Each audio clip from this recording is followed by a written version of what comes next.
네, 뮤즈랜드입니다. 지난 영상에서는 이렇게 외성을 다 만들었죠. 이제부터는 화성 진행에 맞춰서 안쪽 소리 내성을 채워보겠습니다. 현악 편곡을 할 때 그 사운드를 꽉 채워줄 수 있는 그 비결은 바로 내성입니다. 영상의 주제가 전통 화성악이기 때문에 이번에는 그야말로 전통 화성악에서 지켜야 한다 하는 그 법칙들 다 지켜서 한번 쌓아보겠습니다. 전통 화성악에서 말하는 그 대원칙 중에 하나, 베이스 파트를 제외한 그 위의 소리 중에 상삼성이라고 하죠. 그 상삼성끼리는 각 파트 간 거리가 옥타브를 넘지 마라고 되어 있습니다. 그렇게 처음 화음부터 채워보자면 여기는 A마이너의 1도 화음이죠. 으뜸 화음이고 1, 4, 5도는 주 3 화음이기 때문에 근음 중복을 가장 추천한다고 했습니다. 그래서 보니까 외성에서 이미 근음이 2번이 나왔으므로 이 내성에서는 3음하고 5음만 나오면 되겠습니다. 그러면 이미 라도미 중에서 라가 나왔으니까 도와 미를 어디에다 넣을지를 찾아야 되는데요. 도 위치를 보니까 여기 있네요. 일단 아무거나 채워보겠습니다. 이렇게 도를 채우면 그 다음에 미를 채울 수 있겠죠. 라도미라는 A마이너 코드가 완성이 됐고 내성은 이렇게 채우게 됩니다. 그리고 전통 화성악에서는 제일 위의 성부를 소프라노, 알토, 테너, 베이스 이렇게 이름을 짓는데요. 여러가지 선택지가 있습니다. 지금처럼 이렇게 내성을 채워도 사실 아무 문제는 없습니다. 각 파트 간 거리가 옥타브 안에 다 들어오고 있죠. 이렇게 둘도 그렇고. 그런데 여기는 옥타브 이상 벌어져 있습니다. 그런데 베이스하고 테너 파트끼리는 서로 옥타브를 넘어도 상관이 없습니다. 저음이니까요. 저음 파트에서는 거리가 멀면 멀수록 음향적으로 더 좋은 소리가 나기 때문에 그런데 지금은 한 옥타브하고도 3도가 더 벌어져 있는 거리입니다. 전통 화성악에서는 이 베이스하고 테너하고 이 거리를 최대 한 옥타브 플러스 완전 5도까지는 허용을 하고 있습니다. 그래서 지금까지 얘기한 각 성부 간 거리는 다 사실 이상은 없어요. 그런데 또 다른 선택지가 있기 때문에 그것을 한번 살펴보겠습니다. 이렇게 할 수도 있지만 이 미를 옥타브를 내리게 되면 그냥 눈으로 딱 봤을 때도 거리가 뭔가 균일하게 퍼져 있는 느낌이 들죠. 그렇게 되면 지금은 제가 현악기로 보여드리고 있으니까 이 도를 바이올린 2가 하게 될 겁니다. 그리고 이 미는 비올라가 해야지 맞는 음역이 되죠. 참고로 바이올린 최저음이 이 솔 음입니다. 그런데 미를 여기다 배치하게 되면 당연히 바이올린은 할 수가 없는 음이기 때문에 비올라로 음역을 넘겨줘야 되는 거죠. 그렇게 비올라가 미를 담당합니다. 그렇게 되면 전체 소리가 이런 코드의 음이 되고요. 아까처럼 이렇게 배치하게 되면 사운드는 이렇게 됩니다. 비교. 아주 자세히 들으면 이런 약간의 차이는 느껴질 겁니다. 일단 각 성부 간 거리를 봤을 때 이렇게 그림만 딱 봐도 지금 이 배치가 안정적으로 보이기 때문에 이렇게 저는 하겠습니다. 그리고 다음 화음으로 진행을 할게요. 그 다음은 F코드로 갑니다. F코드는 A마이너에서는 라시도레미파 하게 되니까 6도 화음이고 6도 화음은 부3 화음에 속하죠. 부3 화음은 일단 3음 중복이 가장 추천이 된다고 했습니다. 그게 안 되면 근음 중복까지는 괜찮다고 했죠. 그러면 F코드에서는 바라도니까 라라는 음이 3음이니까 이 3음을 한번 중복하는 방향으로 해보겠습니다. 그리고 내성을 채울 때는 여기 테너 파트라고 했잖아요. 테너 파트를 먼저 채워도 되고 알토를 먼저 채워도 상관없습니다. 뭘 채우든지 그거는 그때그때 편한 대로 하면 되고요. 3음 중복이면 지금 라를 채워야 되는데 악기를 비올라로 선택을 했으니까 비올라에서 라를 줄게요. 그리고 바이올린 2에서 또 라를 줍니다. 이렇게 되게 됩니다. 그러면 바이올린 2를 보니까 도라 하면서 확 뛰어 올라가고 있네요. 전통 화성악에서는 이 내성의 움직임을 되도록이면 덜 뛰도록 권장하고 있습니다. 지금은 6도를 뛰게 되는 거니까 너무 많이 뛰게 되는 느낌이 있고, 그 다음에 이 코드를 이렇게 위에서 쭉 수직적으로 내려보면 바이올린 1, 2가 이렇게 3도, 그 다음에 바이올린 2 비올라가 옥타브죠. 라라. 딱 보기에도 여기는 너무 조밀하고 여기는 너무 벌어져 있습니다.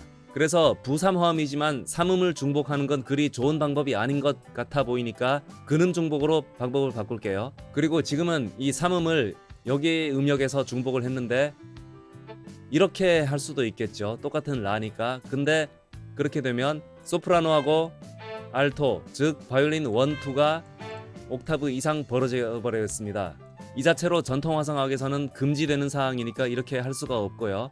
그래서 근음 중복으로 방향을 바꾸게 됩니다. 그러면 베이스에서 이미 파라도 중에서 파가 한번 나왔으니까 내성에서 파를 한번 더 쓰면 근음 중복이 되는 거죠. 그 파의 위치는 앞에 나온 이 두 음하고 최대한 근접하게 가는 게 좋습니다. 그러면은 여기 미가 있네요. 미 바로 위에 파니까 비올라에서 파 가겠습니다. 그러면 라 빼고 일단 도 이렇게 됐죠. 라의 위치를 잡아줘야 되는데 라는 여기에 오면 안 돼요. 왜냐면은 둘이가 이렇게 되면 옥타브를 벌어지게 되는 거니까. 그러면 이 라를 위로 올리게 되면 이 둘은 거리가 맞습니다. 옥타브 안에 들어왔는데 이렇게 보니까 파하고 라가 또 옥타브를 벌어지게 되는 거죠. 옥타브 벌어지는 것이 문제가 되기도 하고, 그 다음에 내성에 너무 큰 도약이 있게 됩니다. 바이올린 2에서 6도나 뛰어버리게 되는 거니까 결국 이렇게 되게 되면 전통 화성학에서 하지 말라고 하는 짓 다 해버린 겁니다. 그러면 방법을 바꿔야죠. 지금은 비올라에서 이렇게 파 근음 중복을 해놓으니까 이런 문제가 생기니까 이번에는 바이올린 2에서 이렇게 근음을 중복하겠습니다. 그러면 지금의 형태는 뭐냐면 근음 3중복입니다. 파가 3개가 나오고 라가 빠지고 도가 있게 되는 거죠. 3음은 반드시 들어가야 하기 때문에 3음 라의 위치를 어디서 잡아줄 거냐 생각해보니까 이렇게 가면 되겠네요. 그러면 다시 검사하겠습니다. 화음을 수직적으로 이렇게 내려봤을 때 이 위에 세 성부를 상삼성이라고 했죠.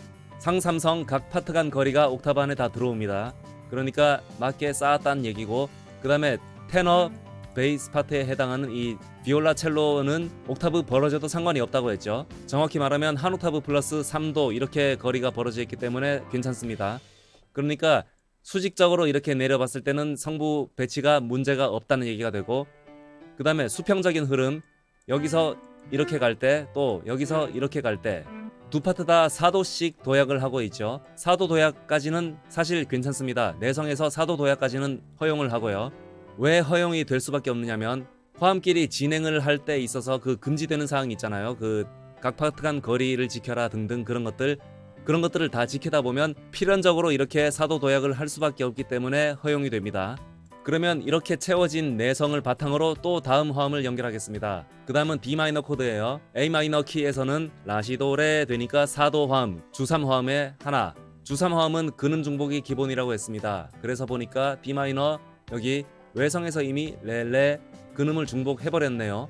그러면 내성에서는 3음하고 5음 파라를 채우면 되겠습니다. 내성에서 파라 이렇게 이미 위치가 되어 있으니까 그대로 오면 됩니다. 똑같은 음으로 비올라에서 라 이렇게 가지고, 마찬가지 바이올린 2에서도 똑같은 음으로 파 이렇게 가주면 렐레파라라는 형태로 사도함을 다 채우고 있죠. 그리고 그림만 딱 봐도 성부 균형 아주 좋아 보입니다. 일단 소리부터 듣고 갈게요.